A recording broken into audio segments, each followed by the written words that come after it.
सामने आए जिन्होंने नामांकन दाखिल किया और उनकी जो सभाएं हुई जिसमें भ्रामक प्रचार किया गया, इसका मुझे बहुत दुख है।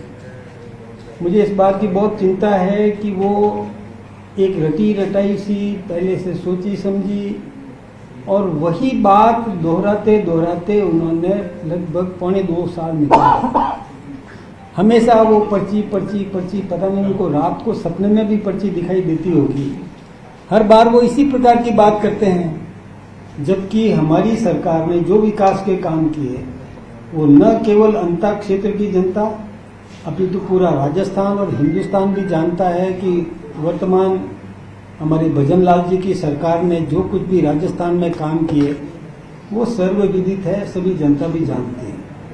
अब उनके पास में कोई मुद्दा नहीं है। जो उम्मीदवार मैदान में आए उन्होंने कोई भी नीतिगत बात नहीं की, अपने काम की कोई गुणवत्ता नहीं दिखाई और केवल भारतीय जनता पार्टी की सरकार या केंद्र की सरकार इसके बारे में बोलते रहे। जबकि कोई भी उम्मीदवार मैदान में आता है, मैं ये सोचता हूँ एक स्वस्थ परंपरा ये होनी चाहिए कि वो अपना एजेंडा पेश करे।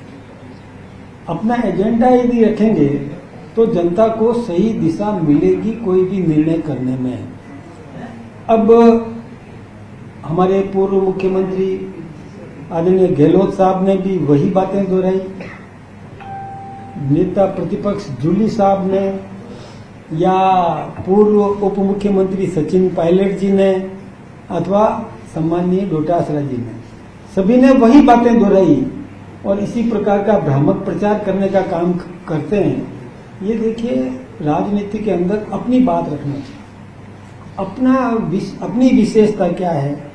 अब वो ये बात नहीं रख पाए कि उन्हीं की पार्टी के एक वरिष्ठ मंत्री जो भरत सिंह जी कुंदनपुर, जिन्होंने खुला एक नारा लगाया था, भाया रे भाया खूब खाया। अब इस प्रकार के भ्रष्टाचार के आरोप उन्हीं के एक मंत्री ने लगाए और वो मुख्यमंत्री जी उस समय के या उस समय के उप मुख्यमंत्री जी, उस समय के शिक्षा मंत्री जी और वर्तमान नेता प्रतिपक्ष सभी उनके गुणगान करने में लगे हुए। तो क्यों नहीं वो अपने जो दिवंगत आत्मा जो अभी अभी इस दुनिया छोड़ करके और वो परलोकवासी हो गए, उनकी बात को उन्होंने कतई याद नहीं रखा, उनकी बात का उन्होंने कतई ख्याल नहीं किया कि इतना एक जिसको मैं एक आदर्श राजनेता के रूप में मानता हूं, भरत सिंह जी कुंदनपुर को, कि जिन्होंने इस प्रकार की बात कही थी खुलेआम, भाया रे भाया खूब खाया। मैं जानता हूं प्रमोद जैन जी भाया मेरे साथ निर्दलीय विधायक थे, मैं भारतीय जनता पार्टी से विधायक था, वो निर्दलीय थे, कांग्रेस को हरा करके जमानत जब्त करवा करके और विधायक बन करके आए थे 2003 के अंदर। आज उसके गुणगान कर रही है कांग्रेस पार्टी का प्रदेश अध्यक्ष भी गुणगान कर रहे हैं, कांग्रेस पार्टी का उस समय का जो मुख्यमंत्री गुणगान कर रहा है। थोड़ा विचार करना चाहिए। फिर जो भ्रष्टाचार की बात करते हैं, भ्रष्टाचार की पराकाष्ठा तो किसने की? ये उन्हीं की पार्टी के एक मंत्री ने खुल्लम खुला कह दिया। यही नहीं, उस क्षेत्र की जनता भी जानती है। ये ठीक बात नहीं है। ऐसे राजनेताओं को विचार करना चाहिए कि कौन सी बात किसके लिए रखें। कोई जातिगत गणित को लेकर के और मैदान में उतरा है, नीतिगत गणित कुछ भी नहीं है। नीतिगत सोच कोई देखिए, देश काल की सोच होनी चाहिए, राष्ट्र के उत्थान की सोच होनी चाहिए, राजस्थान के विकास की सोच होना चाहिए। उस दिशा में तो कोई काम नहीं किया। मैं यदि बात करूं सम्मानीय गहलोत साहब की, तो वो जहां जिस क्षेत्र में चुनाव हो रहे हैं उस क्षेत्र में वो कह रहे हैं कि हमने क्या विकास के काम किए। उनको ये नहीं दिखा, पानी की व्यवस्था करी, ERCP की योजना की जिसका लाभ उसी क्षेत्र को मिलने वाला है, ये उनको ध्यान में नहीं है। जो 5 साल तक लगातार कुंडली मार करके बैठे रहे, ERCP की योजना जो पूर्व मुख्यमंत्री हमारी आदरणीय वसुंधरा राजे सिंधिया जी ने शुरू की थी, उसके बाद गहलोत साहब की सरकार आ गई, 5 साल तक उस पर कुछ नहीं कर पाए।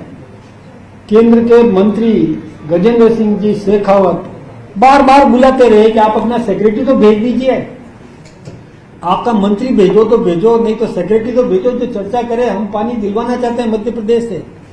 लेकिन वो अपना सचिव तक नहीं भेज पाए। और हमारी सरकार ने आते ही सबसे पहला काम वो किया, ईआरसीपी की स्वीकृति दिला दी, सहमति कर दी। मध्य प्रदेश के मुख्यमंत्री जी, राजस्थान के मुख्यमंत्री जी और केंद्रीय जल शक्ति मंत्री ने साथ में बैठ करके ईआरसीपी का समझौता भी कर दिया। समझौता ही नहीं, टेंडर हो गए, काम शुरू करवा दिया। ये बात भूलते कैसे हैं? और भ्रष्टाचार की बात करते हैं तो भ्रष्टाचार तो किसने पनपाया, वो तो उनके खुद के मंत्रियों ने खुल्लम खुल्ला बोला है। तो इस विषय पर तो उनको चर्चा करना ही नहीं चाहिए था। वो करते हैं चर्चा कि खाद की कमी है। देखिए, खाद की व्यवस्था हमारी सरकार ने की है। हमारी सरकार ने किसान को और उनकी जो मिनिमम सपोर्ट प्राइस बढ़ाने का काम किया। अभी फिर बढ़ाया है, यानी डबल से भी ज्यादा मिनिमम सपोर्ट प्राइस बढ़ाया। अभी 3 दिन पहले हमारे केंद्रीय गृह मंत्री आदरणीय अमित शाह जी आकर के गए। हमने पुलिस को कितना मजबूत किया। मैं सोचता हूं कि मीडिया भी अच्छी तरह से जानता है और इस राजस्थान की जनता भी जानती है कि पुलिस को चाक चौबंद किया, कितनी जिप्सियां दी, कितने बोलेरो गाड़ियां दी नई ला करके, कितनी महिला पुलिस कर्मियों के लिए स्कूटी दी, कितना उनको साधन संपन्न कराया ताकि अपराधों पर किस प्रकार से अपराधी को तुरंत पकड़ा जा सके। ये सब जानते हैं कि कांग्रेस के राज में पुलिस मार खा के आया करती थी।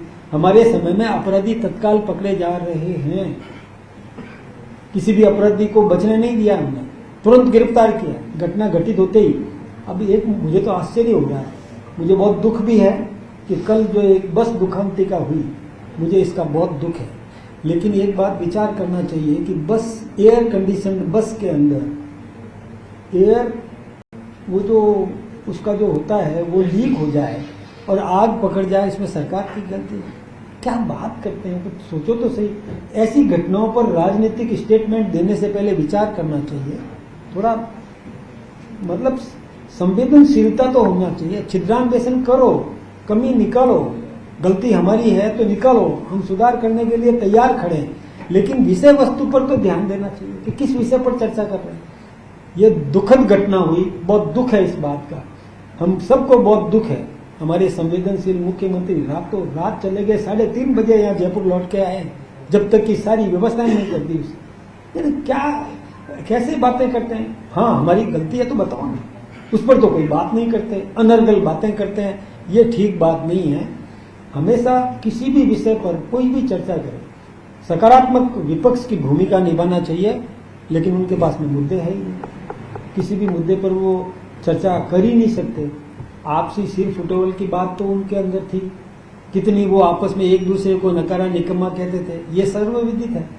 किस प्रकार से भ्रष्टाचार की बात होती थी कि स्वयं मुख्यमंत्री जी की मौजूदगी में, शिक्षा मंत्री जी डोटासरा जी की मौजूदगी में, उस समय के मुख्यमंत्री गहलोत साहब, उस समय के शिक्षा मंत्री और प्रदेश कांग्रेस के अध्यक्ष डोटासरा जी, उनके सामने शिक्षकों ने खुलेआम आरोप लगाया। तब ये क्यों? अपना सोचो ना, दूसरे के ऊपर आरोप लगाने से पहले खुद का विचार करना चाहिए। फिर मैं एक बात और बताऊं, हम लोग बहुत सोच समझ करके फैसला करते हैं। हम लोग सेवक, जन सेवक, वो मैदान में उतारेंगे। ऐसा व्यक्ति मैदान में उतारना चाहते हैं जो जनता की सेवा करे, सेवक बनकर के सेवा करे, राज करने के उस मद में होकर के जाने की बात कल्पना भी नहीं करे, जन सेवक बनकर के सेवा का काम करे। हम उसको महत्व देंगे, जन सेवक हम मैदान में उतारेंगे, देंगे विकल्प।